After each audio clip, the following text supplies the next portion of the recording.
Welcome back to the Savvy Investor Radio Show and podcast with the team at Prostatis Financial. Ryan Herbert is here today. My name is Randy Cook, and we're talking through some of the issues of retirement and some of the things that you might be thinking about as well. And this is something that's pretty common. You get into your 60s, and you've been saving in that 401k very, very faithfully all these years. And then you get toward retirement, maybe a year or two away from retirement, and that number in that 401k is really nice. It's looking pretty big, and we've had 3 good years in the market, so why not? But then you start to see, gosh, if I could just get rid of my house payment, if I could just get rid of my car payments, if I could just get rid of this debt or that debt, and I would do so much better in retirement being debt-free. Sure you would, but to go into that 401k and grab that money to pay off your house, maybe that would make you feel good psychologically. Is it a good move financially? Let's talk about being debt-free. That's a great goal, but to suffer your retirement accounts to get there, Ryan, maybe not such a good idea. Yeah, I certainly understand the desire for people to want to be debt-free in retirement, honestly, because it feels like I'm going to have more money. If I'm surviving on $8,000 a month right now, if all of a sudden I cut my mortgage payment out, that's an extra $2,000 a month. Now I'm only spending $6,000. I'll spend less money in retirement because of it. I don't need as much money. But really, what happens is you find other things to spend that $2,000 a month number on, especially if you're doing it before you go into retirement. Kind of that lifestyle creep aspect of it. But when it comes to retirement planning, what we do is we sit down and we say, okay, go through your budget, and I'll give you a budget if you need one. I'll give you a budget to fill everything out. I don't ever really go through people's numbers and say, all right, you're spending too much money here. We need to cut out this. You're spending too much money on going out to eat. I don't do any of that because, honestly, I tried to do that with Meredith years and years ago, and it didn't work out that well for me. So now I just tell her, here's how much you spent on Amazon. Maybe you should think about cutting it back. And then that's kind of where I leave it. But, really what I care about is how much money you're spending on a monthly basis with everything included. I don't care where you spend your money or how you spend your money. I care about the total amount that you're spending on your expenses, on living the lifestyle you want while you're working, because that's the number we're going to target in retirement. You'll see projections out there from, the Fidelity or Forbes or, Smart Wallet or Nerd Wallet or whatever, companies like that say, you should plan on replacing 65, 75, 85% of your income. Well, I just want to know exactly how much you're spending. Are you spending $5,000 a month or 6 or 7 or 8 or whatever that number is? Because that's what we plan for in retirement with your debt included. Because if we look at your retirement spending, we look at your sources of income, most people are going to have Social Security unless you're one of those select few government employees. Maybe you're lucky enough to have a pension. Maybe you have, dividends and interest, or you have a business income, you have rental income coming in. What does income look like for you in retirement? How much income are we generating from these sources? What's our difference? How much more do we need to generate out of your retirement nest egg to give you that lifestyle that you want? And I always tell people, if we can make the numbers work with having the mortgage, with having the car payments, with having whatever debt you're having, if we can make income work with having those items in your budget, well, there's not really a need to go pay these things down, because it's not as if, this extra $1,000 a month or $1,500 a month that you're spending on your house is going to be detrimental to your retirement. And that's really the way that it works for most people. Obviously, there's some exception, and it inevitably comes up in pretty much every single conversation that we ever have. We sit down, we go through the planning process with most people. We go back and forth. We talk about, here's what taxes look like. Here's how income's going to work. Here's how we should allocate the extra money that we're not using for income. And we kind of walk you through the financial planning process. We take care of the income. We allocate the assets. We talk about life insurance from, a tax savings. We talk about it from a nest egg. We talk about long-term care. We talk about your estate plan. We talk about taxes, all those aspects of a financial plan. And normally that takes up the first year of our conversations.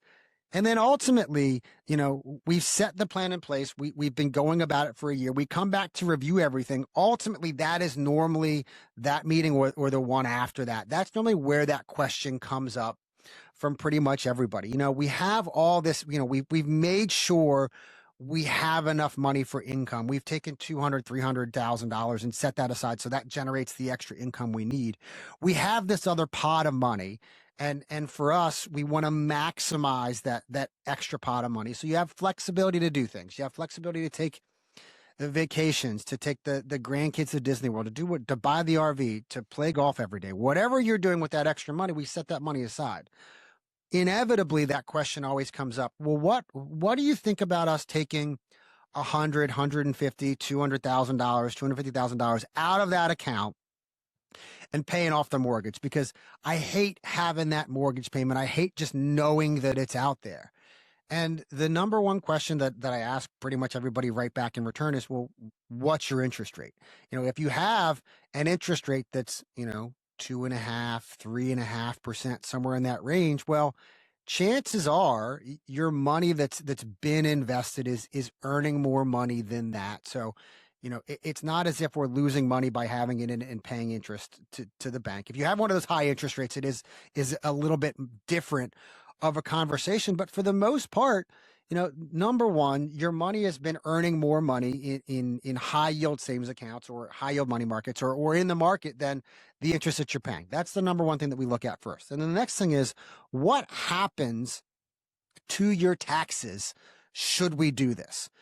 I'm spending $5,000 a month. I'm spending $8,000 a month. I'm spending $10,000 a month. So we're generating income. I have $60,000, $80,000, $120,000 worth of income, and I'm paying X amount of dollars in taxes on the money coming out of my IRA. I'm paying X amount of dollars on the taxes from my pension. I'm paying X amount of taxes on my Social Security. Well, if all of a sudden, we want to pay off your mortgage and your balance is $175,000, we're taking $175,000 out of your IRA, which is 100% taxable money, and dropping it onto your tax return. Well, number one, there's taxes on that $175,000, but how does it affect all the other income that you're generating? And that's why taxes are such an important part of financial planning. It's why we incorporate it into everything that we do. But I'll sit down and I'll say, okay, we want to take out $175,000. It's going to take us now from that 12% tax bracket up into the 27, 28% bracket in that range. And it's not just that money. It's increasing the taxes on everything. Oh, by the way, it's changing how much tax you're paying on Social Security. We were only paying tax on 50% of your benefit. Now we're paying tax on 85% of your benefit. That's moving us up a tax bracket higher. So we want to think about the tax consequences that it's having. So, you want $175,000 in cash to pay off the balance of your mortgage. Well, instead of it being $175,000 that has to come out, we have to take out, about $290,000, $300,000 in taxes. And once I get to that number, I tell people, here's what it's actually going to cost you in taxes.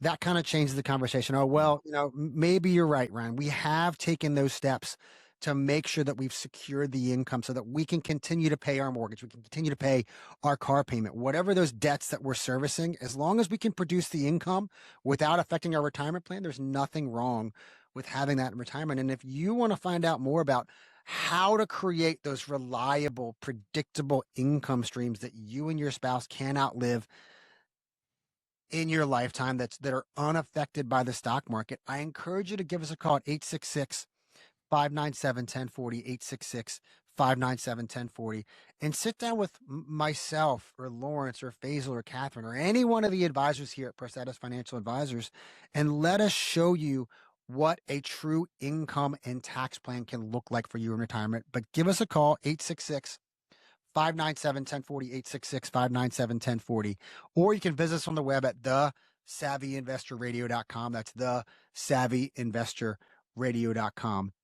And also, I forgot to add this. It's always another kicker whenever we talk about taking large chunks of money out of retirement plans or doing something. everybody's always thinking about taxes. Ryan, tell me what's going to happen to my taxes, because that's why you come to me. You come to me for the making sure your income is secure, management of the assets, and taxes, because we're really big on that. But another thing that nobody ever thinks about is, how is this going to affect my Medicare premiums? That IRMA, that income related adjustment, I can't remember exactly what it stands for, but all of a sudden I was bringing in $120,000 a year, which keeps me below that first Medicare threshold, which is about $206,000. If I take out $100,000, well, I'm going to pay tax at a much higher rate, because now my income is $220,000 versus $120,000. But also, I'm going to get a fun letter from Social Security and Medicare saying, oh, by the way, your Medicare premium is now going to go up. So there's a lot of different factors that go into these decisions when we're thinking about paying off debt, taking a big chunk of money out to pay for a vacation, doing Roth conversions. So you want to work with an advisor who thinks about all those implications, rather than just, okay, if we take this money out, let's withhold 20% for federal and 7% state. But it all starts by having a true plan and true financial planners. And go to the website, which is thesavvyinvestorradio.com. You'll see the button there for the tax analysis. And if most of the money that you're bringing into your retirement is a 401k, this is a really important conversation, because in the money that you spend in your retirement years, you got to pay attention to where it's coming from. If it's coming from a 401k, it's taxable. If it's coming out of a savings account or a Roth, not so much. So this is a conversation that I think is really important to have. Give the team at Prostatis Financial a call. It's thesavvyinvestorradio.com online, or 866-597-1040. Again, 866-597-1040. If you've saved $500,000 or more for retirement, this is where you'll see the power of tax planning, Social Security planning, investment planning really kick in. 866-597-1040. It's a no-cost, no-obligation meeting to talk about your retirement. Find us online at thesavvyinvestorradio.com.